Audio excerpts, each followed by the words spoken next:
Welcome friends, हमारे channel में आप सभी का स्वागत है।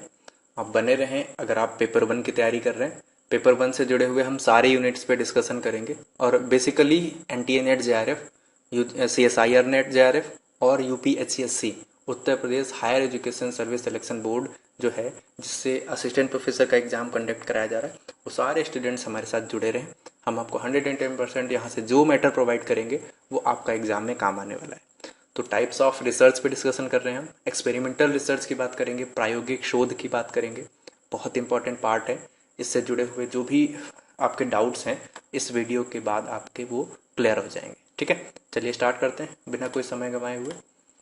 एक्सपेरिमेंटल रिसर्च के बारे में जब हम बात करेंगे मित्रों, तो हम देखेंगे कि experimental research is research conducted with a scientific approach. ठीक है, रिसर्च में हम साइंटिफिक अप्रोच का यूज तो करते ही करते हैं, है ना। लेकिन यहाँ पे साइंटिफिक अप्रोच का यूज जो है वो ज़्यादा करना होगा, क्योंकि हम एक्सपेरिमेंट की बात करेंगे, यहाँ हम प्रयोग की बात करेंगे। ठीक है, तो जो प्रयोग की बात करेंगे तो वो हमारा साइंटिफिक अप्रोच को लेकर के होने वाला है। Using two sets of variable, the first set acts as a constant. जो पहला सेट होगा वेरिएबल का वो स्थिरांक रहेगा, है ना, वो परिवर्तित नहीं होगा, कांस्टेंट रहेगा। ठीक है, यानी पहला सेट जो है वो स्थिरांक के रूप में कार्य करेगा। which use to measure the difference of the second set। ठीक है, जो मेजर करने के लिए difference of the second set से जो डिफरेंस है, अंतर है, उसको मेजर करने के लिए प्रयोग किया जाएगा। Quantitative research methods for example are experimental. जो क्वांटिटेटिव रिसर्च है, क्वांटिटेटिव हम इस वीडियो को हम डिस्कस कर चुके हैं। क्वांटिटेटिव वाले वीडियो में आपको मिलेगा जहां पे हम मात्रात्मक अनुसंधान की बात कर रहे थे, है ना। तो मात्रा को डिस्कस करने के लिए हम एक तरीके का एक्सपेरिमेंटल रिसर्च ही करते हैं, है ना। ये आपको यहाँ पे बताया जा रहा है। हम देखते हैं इसमें जो सिचुएशंस हैं एक्सपेरिमेंटल रिसर्च के लिए, उन सिचुएशंस को देख लेते हैं। Time is a vital factor is in establishing a relationship between cause and effect. ठीक है, the vital factor, time is vital factor. जो कारण और प्रभाव के बीच में संबंध स्थापित करने के लिए समय एक महत्वपूर्ण कारक का काम करता है। जो टाइम है वो क्या करता है, एक वाइटल फैक्टर के रूप में काम करता है। एस्टेब्लिशिंग अ रिलेशनशिप, जो संबंध है स्थापित करने के लिए, कॉज एंड इफेक्ट, कारण और प्रभाव को जानने के लिए। ये इंपॉर्टेंट पॉइंट हो गया। Invariable behaviour between cause and effect. ठीक है, जो कारण और प्रभाव के बीच अपरिवर्तनीय व्यवहार है वो इनवेरिएबल है ना। You wish to understand the importance of cause and effect. आप कारण और प्रभाव के महत्व को समझना चाहते हैं। ये तीन यहाँ पे हमारे पास में सिचुएशन है, अगर हैं तो हम यहाँ पे प्रायोगिक रिसर्च या एक्सपेरिमेंटल रिसर्च कंडक्ट कराते हैं। नेक्स्ट वन हम देखेंगे, the classic experimental research design definition is the methods used to collect data in experimental study. वो तरीका, प्रयोगात्मक अध्ययन में जो डाटा एकत्र करने के लिए जो उपयोग की गई विधियां हैं, हम उनको एक्सपेरिमेंटल रिसर्च के रूप में कहेंगे। अब ये तीन फॉर्मेट में है, तीन तरीके से हम इसको देख सकते हैं। Pre experimental research, true experimental research and quasi experimental research. ठीक है, ये तीन तरीके के हम रिसर्च डिजाइन का प्रयोग करते हैं जो हम एक्सपेरिमेंटल या प्रायोगिक में करते हैं। हम तीनों को समझ लेते हैं। प्री एक्सपेरिमेंटल रिसर्च डिजाइन क्या है? A group of various groups are kept under observation after implementing factors of cause and effect. तो इसमें एक ये कारण और प्रभाव है, ये बहुत महत्वपूर्ण है, जो जिस पर हम प्रयोग करते हैं। मतलब क्या है, एक समूह या विभिन्न समूहों को कारण और प्रभाव के कारकों को लागू करने के बाद निगरानी में रखा जाता है। जब निगरानी में रखा जाता है मतलब ऑब्जर्वेशन में रखा जाता है, उस ऑब्जर्वेशन के बाद में ही हम कारण के बाद हम प्रभाव जानने की कोशिश करते हैं। ठीक है, we will conduct this research to understand whether further investigation is necessary for these particular groups. शोध को यह समझने के लिए करेंगे कि इन विशेष समूहों के लिए आगे की जांच आवश्यक है या नहीं। मतलब हम जो इफेक्ट होने वाले हैं उनको हम जो शोध कर रहे हैं हम उसको ऑब्जर्वेशन में रखेंगे, है ना, जिसके माध्यम से हम कॉजेज एंड इफेक्ट आने वाले समय में जो परिवर्तन होने वाले हैं उनको भी जान सकेंगे। अब हम देखते हैं इन प्रायोगिक अनुसंधान को 3 प्रकारों में हम विभाजित कर सकते हैं। जो एक्सपेरिमेंटल रिसर्च है, प्री एक्सपेरिमेंटल रिसर्च है, one shot case study research design, है ना, जो वन शॉट में केस स्टडी में हमें जो जानकारी प्राप्त होती है, one group pretest post test research design, है ना, और स्टैटिक ग्रुप कंपैरिजन। इस तरीके से 3 तरीके से हम रिसर्च डिजाइन को प्री एक्सपेरिमेंटल के अंतर्गत डिफाइन कर सकते हैं, है ना। Next one, true experimental research design की बात करेंगे।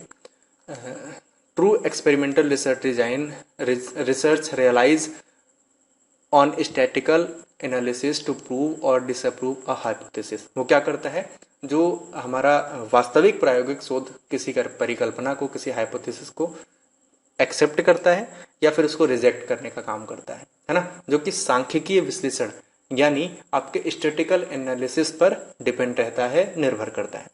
On the types of experimental research design, only true design can establish a cause effect relationship with in a group. यही एक ऐसी ट्रू एक्सपेरिमेंटल रिसर्च डिजाइन है जो क्या कर सकती है, जो किसी समूह के भीतर, किसी ग्रुप के अंदर कारण प्रभाव संबंध स्थापित कर सकती है। ठीक है, तो ये ट्रू के लिए अप्लाई होता है। ये एक क्वेश्चन आपका इंपॉर्टेंट यहाँ से बन सकता है ना, कि वो कौन सा रिसर्च एक्सपेरिमेंटल रिसर्च डिजाइन है जो समूह के भीतर कारण प्रभाव स्थापित कर सकता है विद इन अ ग्रुप।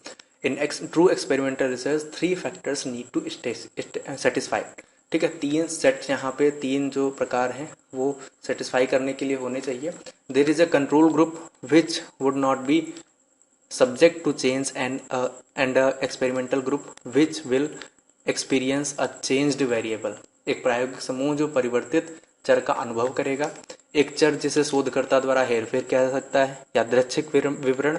यह प्रायोगिक शोध पद्धति आमतौर पर भौतिक विज्ञान में होती है, तो मोस्टली ये फिजिक्स में हमारा यूज होता है। ठीक है, इसके बाद में हम बात करेंगे क्वेसी एक्सपेरिमेंटल रिसर्च डिजाइन। इसमें हम देख लेते हैं कौन कौन से इंपॉर्टेंट पॉइंट है। The word quasi indicates similarity.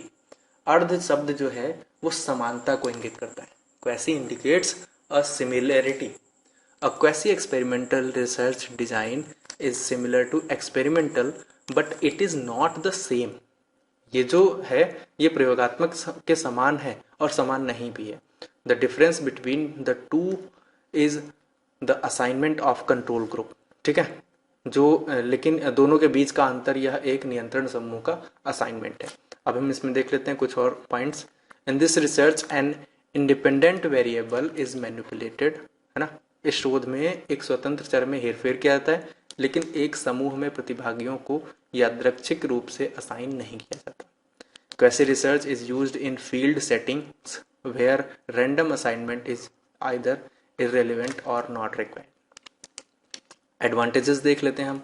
जो हमारा प्रायोगिक रिसर्च है, प्रायोगिक अनुसंधान है, इसकी हम जो फायदे हैं वो देख लेते हैं। It's a vital to test new ideas और थ्योरी, है ना। नए जो सिद्धांत हैं उनके परीक्षण के लिए इसका प्रयोग किया जाता है। Why put time effort and funding, है ना। टाइम एफर्ट जो समय है, प्रयास है और ध्यान क्यों लगाएं, इसके लिए हम वो रिसर्च यहाँ से कर लेते हैं। Researchers have a stronger hold over variables to obtain desired results.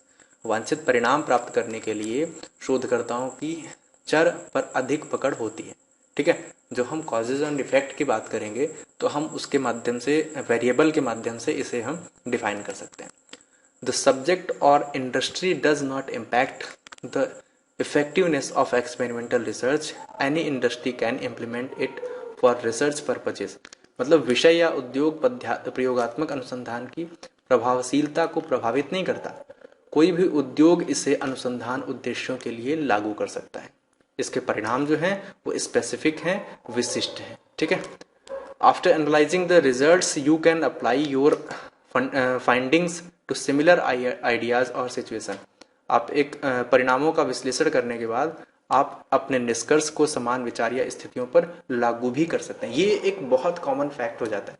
जो इससे हम कंक्लूजन निकालते हैं, है ना, उस कंक्लूजन को हम आने वाले समय में जो भी काम कर रहे होते हैं वहां पे हम उसको सोर्स के रूप में यूज कर सकते हैं, है ना। You can identify the causes and effect of hypothesis, है ना। हम जो हमारी परिकल्पना है उसके प्रभावों को भी पहचान करने के लिए इसका प्रयोग कर सकते हैं।